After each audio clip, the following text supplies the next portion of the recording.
एक जमाना था, करीब करीब 2000 साल तक, जब भारत दुनिया के सबसे अमीर, सबसे ताकतवर देशों में गिना जाता था। एक इकोनॉमिक पावर हाउस। तो फिर हुआ क्या? आज हम इसी सवाल का जवाब ढूंढने निकले हैं। ये एक ऐसी पहेली है जो हमें इतिहास में बहुत बहुत पीछे ले जाती है।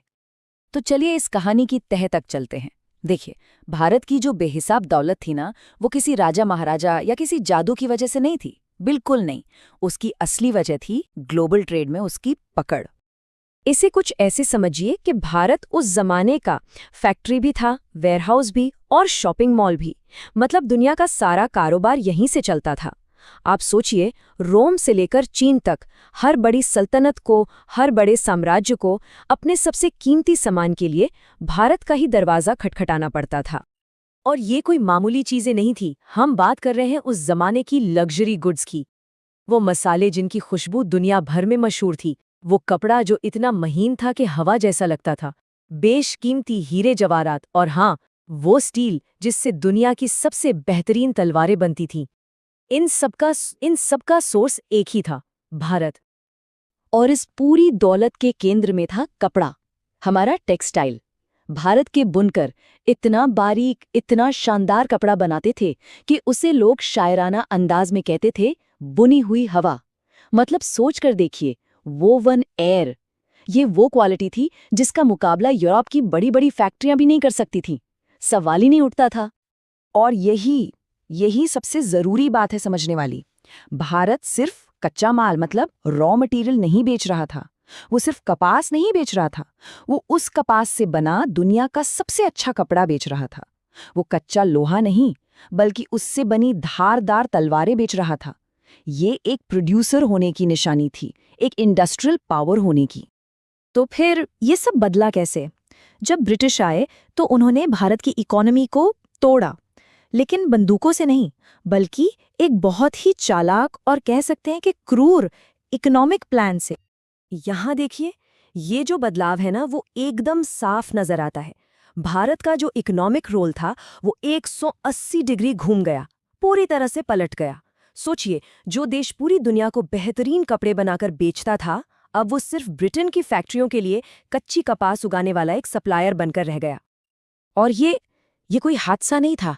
ये एक वेल प्लान्ड 3 स्टेप की प्रक्रिया थी।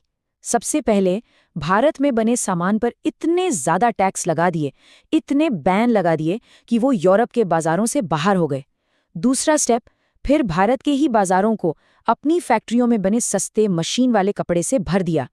और तीसरा, भारत के किसानों को मजबूर किया गया कि वो सिर्फ ब्रिटिश फैक्ट्रियों के लिए कच्चा माल जैसे कपास उगाएं।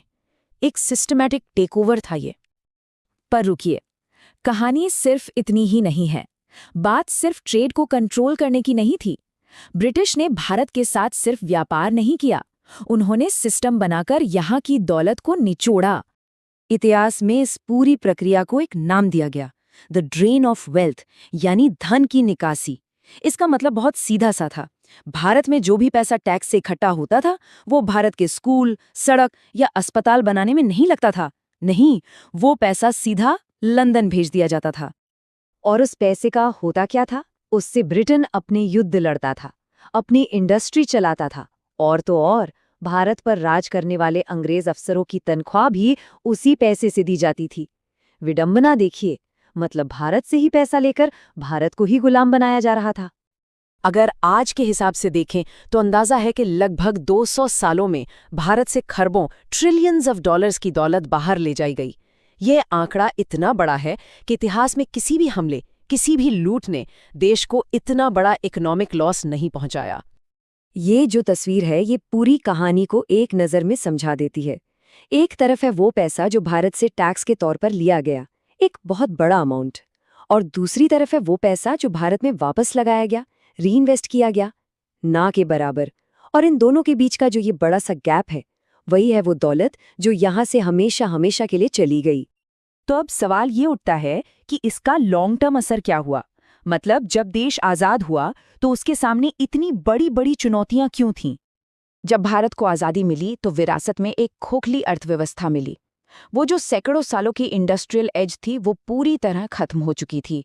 फैक्ट्रियां नहीं थी, नया काम शुरू करने के लिए पैसा यानी कैपिटल नहीं था, टेक्नोलॉजी नहीं थी, सब कुछ जीरो से शुरू करना था। और उस दौर की परछाई आज भी देखी जा सकती है। आज भी अगर हम देखें तो भारत के एक्सपोर्ट्स का एक बड़ा हिस्सा रॉ मटेरियल्स और सर्विसेज का है। वहीं दूसरी तरफ दुनिया की जो बड़ी इकोनॉमिक पावर्स हैं वो क्या बेचती हैं? हाई वैल्यू मशीनें और टेक्नोलॉजी। ये एक सीधी लकीर है जो इतिहास से आज तक खींची चली आ रही है। तो फिर इस पूरी कहानी का सार क्या है? इसका सबसे बड़ा टेक अवे क्या है? शायद सबसे बड़ी सच्चाई यही है। भारत इसलिए नहीं हारा क्योंकि वो कमज़ोर था, बल्कि भारत इसलिए हारा क्योंकि वो बहुत ज़्यादा कीमती था।